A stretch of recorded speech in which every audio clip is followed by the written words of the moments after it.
Hello everyone, তো তোমরা অনেকেই জানো যে কাল থেকে মাধ্যমিক পরীক্ষা স্টার্ট হয়ে গেছে। আমার বোন কিন্তু এবার মাধ্যমিক দিচ্ছে। এটা হচ্ছে প্রথম দিনের ক্লিপ। সেদিন স্কুল ছিল বলে আমি যেতে পারিনি। আর আজ হচ্ছে শনিবার, তো বুনু খেয়ে দিয়ে রেডি হচ্ছে। এদিকে আজকে আমি ওর সাথেই যাব ঠিক করেছি।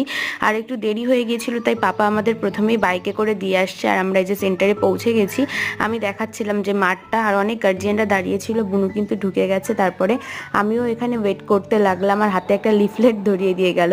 আর সেই আমার মাধ্যমিকের কথা মনে পড়ে যাচ্ছিল। আর আমি একটু বসে ওয়েট করছিলাম, কারণ মা আসবে, তারপরে আমি এবার বাড়ি চলে যাব।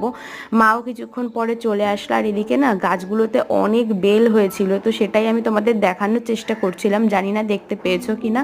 তো যাই হোক, এগুলো তো দেখালাম। তারপরে মা থাকলো আর আমি ওখান থেকে চলে আসলাম, কিন্তু রাস্তায় একটাও অটো পাইনি, হেঁটেই আসতে হয়েছে।